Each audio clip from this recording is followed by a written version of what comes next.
Hi, எல்லாம் எப்படி இருக்கீங்க? இன்றைக்கி என்ன ரெசிபின்னு பார்த்தீங்கன்னா சேலம் ஸ்டைல் மஷ்ரூம் பிரியாணி தாங்க. இது வந்துட்டு நான்வெஜ் வெர்ஷன். நான் வெஜ்ஜில் பண்ணியிருக்கேங்க. வாங்க எப்படி செய்யலான்னு பார்க்கலாம். இதோட பிரியாணி மசாலாவுக்கு வந்துட்டு 1/2 ஸ்பூன் மிளகு, 1/2 ஸ்பூன் சோம்பு, 1 ஜாதிப்பூ, 2 அன்னாச்சிப்பூ, 6 கிராம்பு, 3 ஏலக்காய், 4 பட்டை, 5 வரமிளகாங்க, 1 கல்பாசி. இதெல்லாம் வந்துட்டு ஒரு கடாயில் போட்டுட்டு நல்லா ட்ரை ரோஸ்ட் பண்ணி எடுத்துக்கோங்க.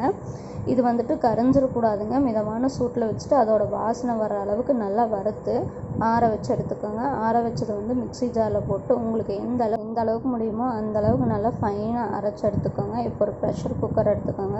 குக்கர் ஹீட் ஆனதும் தேவையான அளவு எண்ணெய் ஊற்றிக்கோங்க. எண்ணெய் ஊற்றிட்டு நெய்யும் ஊற்றிக்கோங்க. நெய் வந்துட்டு ஒரு 4-5 5 ஸ்பூன் ஊற்றிக்கோங்க.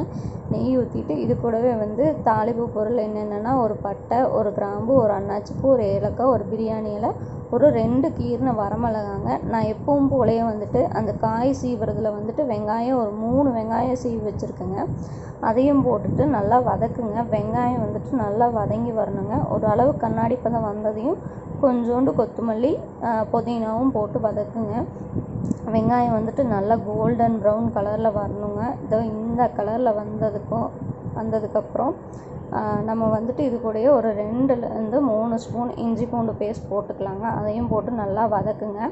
இது கூடவே வந்துட்டு நான் 2 தக்காளி நீல வாக்கில் கட் பண்ணி வச்சுருக்கேங்க. அந்த தக்காளியும் போட்டு நல்லா வதக்குங்க. வெங்காயம், தக்காளி எல்லாம் வந்துட்டு மசிஞ்சு நல்லா ஒரு பேஸ்ட்டாக வரணுங்க. இப்போ இது கூடவே கொஞ்சோண்டு கொத்தமல்லி, புதினாவும் மறுபடியும் போட்டுக்கோங்க.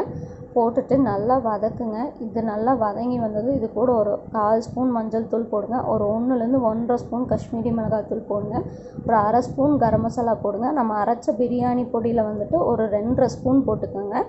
இது கூடவே வந்துட்டு 1 ஸ்பூன் மல்லித்தூள் போட்டுக்கோங்க. போட்டுட்டு நல்லா வதக்குங்க. வதக்கிட்டு இது கூட 4-5 ஸ்பூன் தயிர் விட்டுக்கோங்க. அதையும் விட்டுட்டு நல்லா வதக்குங்க. நல்லா கிரேவி டெக்ஸ்சரில் வரணுங்க. அந்த அளவுக்கு வதக்கிட்டு நான் இன்றைக்கி ஒரு 200 கிராம் மஷ்ரூம் எடுத்து வச்சுருக்கேங்க. அதையும் போட்டு நல்லா வதக்குங்க. மஷ்ரூம் வந்துட்டு எண்ணெய் திரிஞ்ச வர அளவுக்கு நல்லா வதக்கணுங்க. நான் காட்டுற பாருங்கள், எண்ணெய் வந்துட்டு நல்லா திரிஞ்சு வந்திருக்கணும். இது கூடயே சால்ட்டும் போட்டுட்டு வதக்குங்க. நல்லா வதக்கி எடுத்துகிட்டு இன்றைக்கி நான் வந்துட்டு ஒரு 3 டம்ளர் அரிசி, வீட்டு அரிசி எடுத்திருக்கேன். அதையும் போட்டுட்டு 3 டம்ளர் அரிசிக்கு 8 டம்ளர் தண்ணி ஊற்றிருக்கேங்க.